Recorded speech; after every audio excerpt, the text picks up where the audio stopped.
What's up, everybody? It's Broken Bones here, and welcome back to another episode on the Long Lost server. Today is episode 7, yes, and today we're going to get started on some of the decorations and redstone bits at spawn. We're going to be using redstone to make some cool things like the entrance and the haunted library and a couple other things in here, so should be pretty fun. And then also, with whatever time we have left over, we're going to see if we can get a big crew together and start helping decorate spawn. As you can see right behind me, we have a couple donations here from Tasha. Let's go check these out. So Tasha was able to donate a bunch of dark oak wood. So as you can see in this chest, a bunch of dark oak here, dark oak planks, same thing down below, dark oak planks. So big shout out to you. Thank you very much for those donations. And as always, we have the recognition from last episode. We have a bunch of people up here that have been commenting on the videos, leaving me likes, let me know which like they are. And also, these are on the live streams as well. So there's a couple duplicates. You'll see people with, let's see here.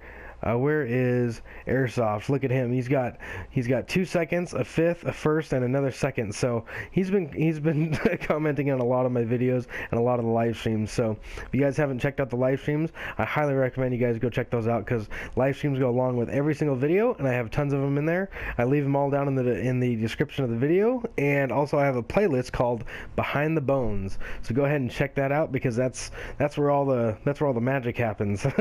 You guys get to see what happens in an entire week here in about 15 to 20 minutes. So but yeah, so anyways, we're gonna go ahead and get started, and on some of that we're gonna need some redstone stuff. So that means that we're gonna need things like comparators, we're gonna need like repeaters and all that kind of stuff. So we need to go back to the base and go ahead and gather up some of these things. So here we are coming up on the base, and we're going to go ahead and see what kind of materials we've got inside. We're going to need redstone, we're going to need nether quartz, which I actually don't think we have any nether quartz, because right here we've got a ton of redstone, and I don't think we have any nether quartz at all. I don't think we've even been to the nether yet. We haven't been. It's episode 7 and we haven't been to the nether. We haven't been to the nether yet. There's all my diamonds. Yeah, no nether quartz at all. No nether quartz at all. Wow. Alright, well, I guess we need to take a trip into the nether. Let's see, we've got a bunch of food right here with us, so we're good to go on all that. We've got 2 empty shulker boxes, so let's go ahead and get ready to go into the nether.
Right on. This was an amazing nether quartz mining trip. As you can see right here, we've got almost 19 stacks of it, so we're looking really good.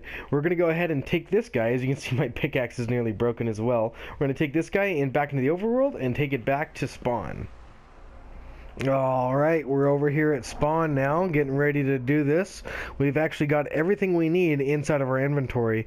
We've got all the raw materials that we're going to need. We got plenty of redstone. We have our shulker box full of nether quartz. We have iron. We have a bunch of other stuff that we're going to need in order to do this. So, let's go ahead and get started. Over here, as you can see, I've already dug out a big area in order to go ahead and start placing in all the redstone bits for this door. So, we're going to go and get started on the double piston extender in the bottom. And here we go, we got some progress here, and as you can see, we've got some redstone bits down here. We got some sticky pistons and things, and it's built at the wrong level.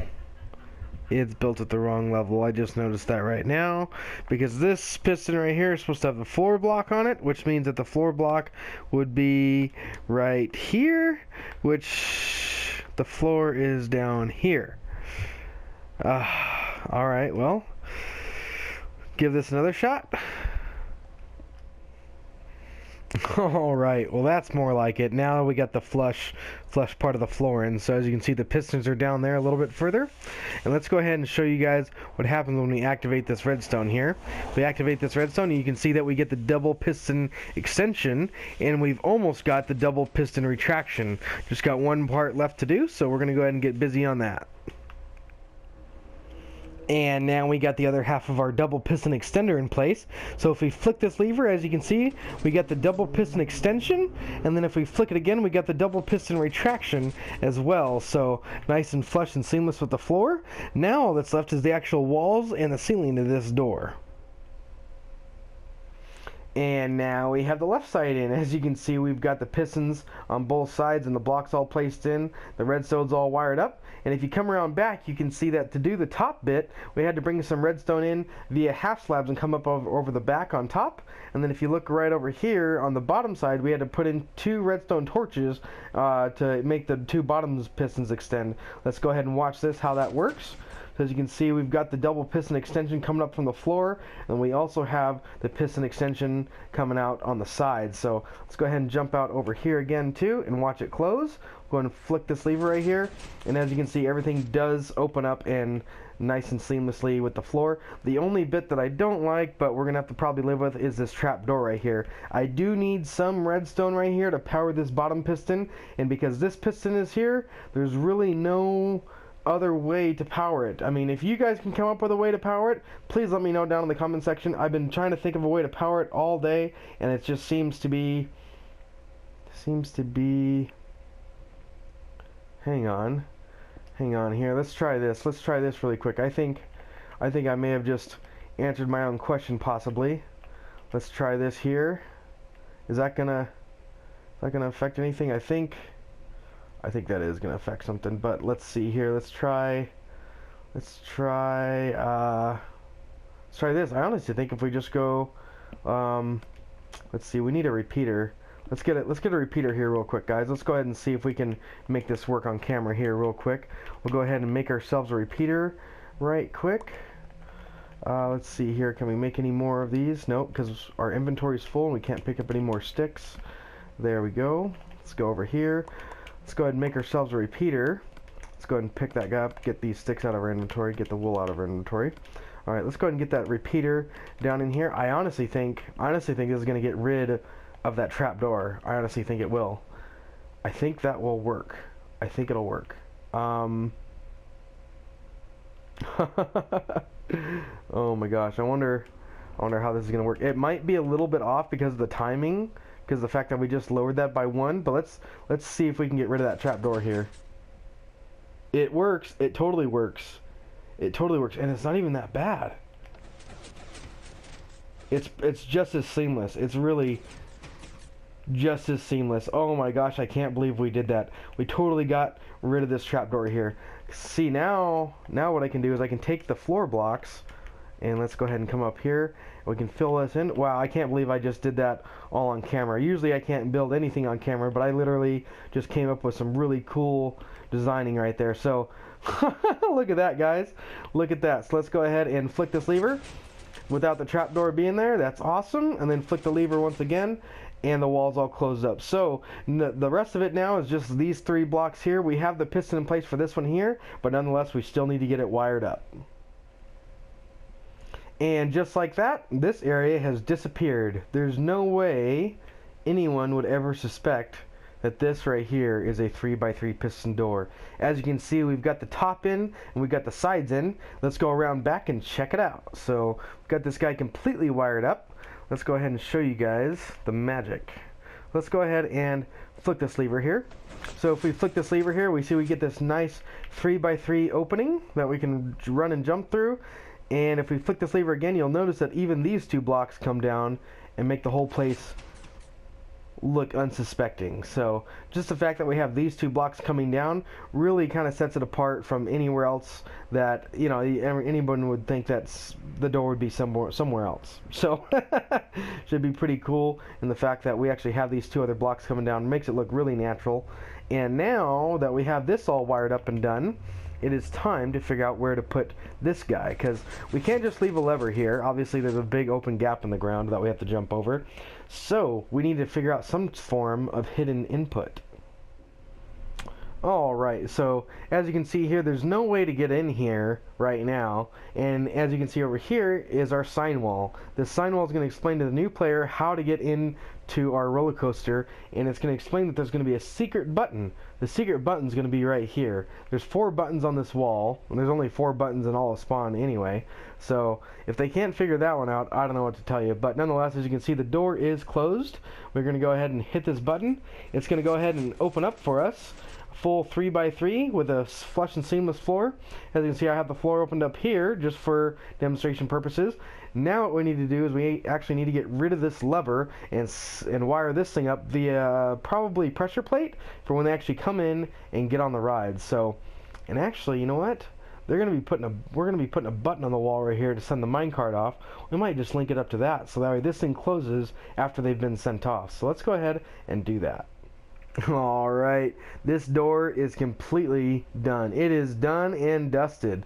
So if we come over here and we hit our secret button, the door will give us our 3x3 opening, and if we come on through, there will be a minecart track that leads right on this way, so the player will be jumping on that and hitting this button, and once he does, the door will close up behind him. So, and as you can see here, all we did to do that, we wired it up behind the back just with a little bit of redstone coming on down, all the way down to our piston back right there. So all that does is just pushes the redstone block back, disconnecting the circuit, allowing the door to close. So there we go. Now that we're done with this bit of redstone, it is time to move on down into the tunnel and work on the haunted library. And we're making our way down through the tunnel, as you can see. And this is the end of our progress here as far as decoration goes. Then just beyond that point is our haunted library. So this is the library that actually belongs to the end. This is the end fortress right here.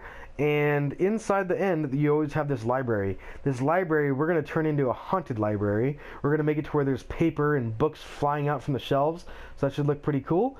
So what I'm going to do is, I think what we're going to do is we're going to go ahead and tear this room apart. I don't think it's going to be staying like this much longer. We're going to tear out all the walls, tear out everything, and get ready to revamp this room. So as you can see now, we've got the entire library cleaned out. We got the entire upper deck removed.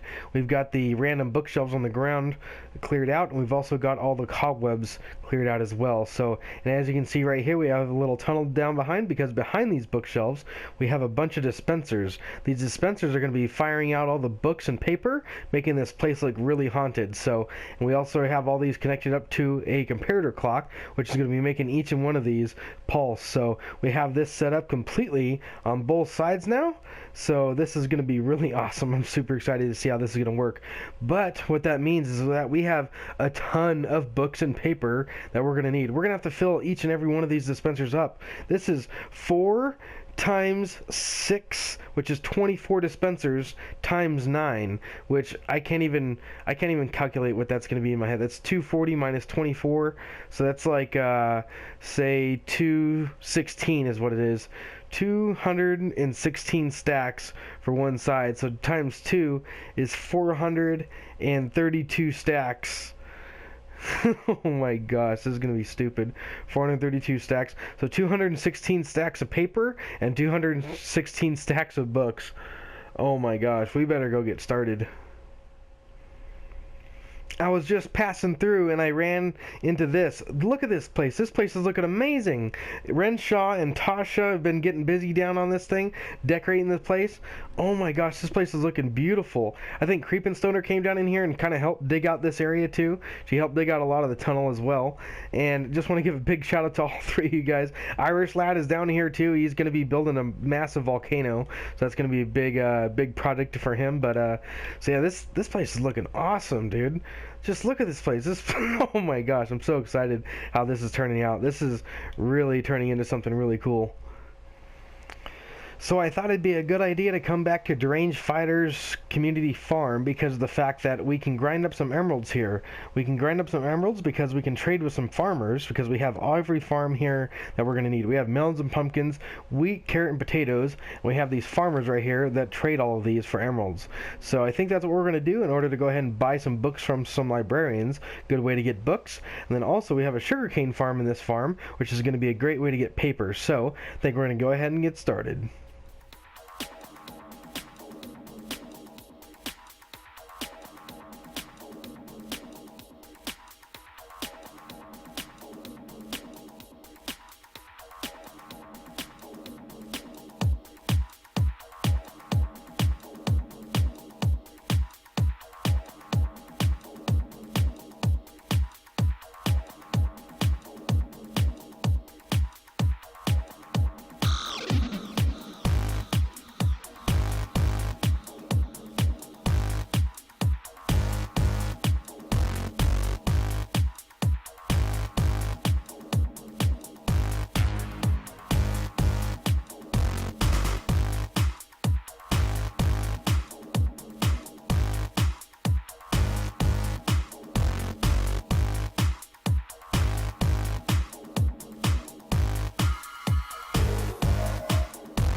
I can't believe that. After all the work we've been through, I got 27 stacks of each crop here. We just did nothing but 2 days of just straight harvesting on this farm, and over and over and over again. And then we came down and traded with the villagers. And once we traded with the villagers, we got all those emeralds. And with the emeralds, we went over to the librarian to go buy these 5 stacks of bookshelves.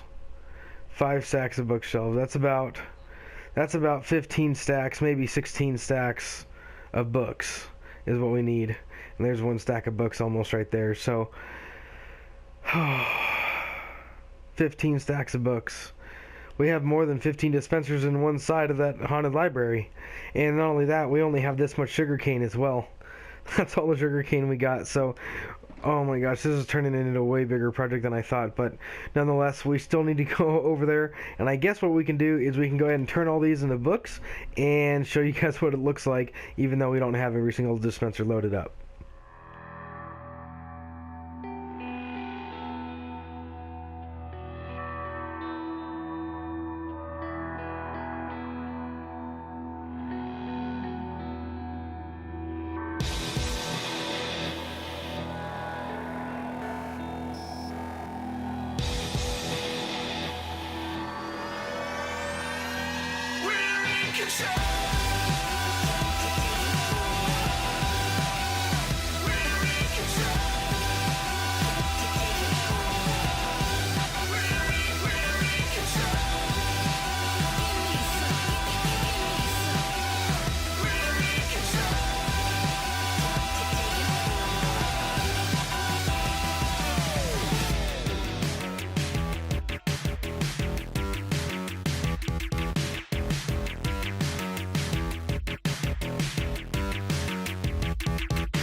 The haunted library is finally complete. So, as you can see here, we've got a lever right here with some redstone at the back, so I can show you guys how this thing works. This thing is going to go around back and power up our comparator clock, which is going to be sending redstone pulses into each and every one of these dispensers. So let's go ahead and check out how that looks on the front, because if this doesn't look haunted, I don't know what will. So I'm super excited to see how this looks. Oh, that is so awesome. That is so cool. Oh, that looks so haunted. That is so awesome. Just having books and papers fly off the shelf. That's a really neat idea. That was an idea that Renshaw gave me, so big shout out to you, buddy, for giving me that idea. I'm so glad that we're going to be able to use this in our roller coaster. So, but unfortunately, guys, that is all the time I have for this weekend. But before we go, we have some recognition here for all the loyal viewers that go ahead and leave likes and comments on all my videos. So we're going to go ahead and jump right into that. Let's go ahead and jump into the first person, who's Debbie Thomas, who's my mom, actually. Hi, Mom. She left me a like on stream 7.1. I'm not going to read out the stream numbers, but it's Renshaw, who's Stephen Renshaw on YouTube, left me a second like. Then we have Airsoft Soldier, who's Craig Gillespie in real life, gave me 3 first likes. So thank you very much, buddy, there for all the support. The Nod also left me a first like. Pro Othman left me a 6th like. Haley Kruger left me a 3rd, 1st, 2nd, and a 5th like. So thank you very much for all the support on all those. Misty Plays, she left me a 2nd, and a 3rd, and another 3rd like. So thank you for all the support there, Misty. And then Irish Lad gave me 2 4th likes on 2 different videos. So thank you very much there for the support, man. And then we have Ted Stickles, who's no longer a player on the server, but still a really good friend of mine. Ted Stickles, whose Metal is Law on YouTube, gave me a 7th like on stream 7.1. So thank you very much, buddy, for all the support. He sold his PS4 because he just wasn't into games anymore. You know, just kind of fell out of it. So, but good luck to you, buddy. I hope everything's going well for you. I know that I do enjoy my games. I don't know what I would do without them, but hopefully everything's going well for you. So good luck with whatever you're doing, man. Always. So, but I really want to thank each and every one of you for tuning in and watching me this episode. So if you guys haven't already, please remember to go down to the comment section, hit that like button, and comment in the comment section. Let me know which number like you are. So that way, next episode, I can leave you a sign just like this one, and yeah, that'll be pretty cool because then you'll get recognized. But like I said earlier, guys, that's all the time I have for this weekend. So if you did like this episode, please remember to hit that like button, and if you really liked it, please subscribe. And as always, please remember to share this video with all your friends. I'm Broken Bones, and I will see you guys next time.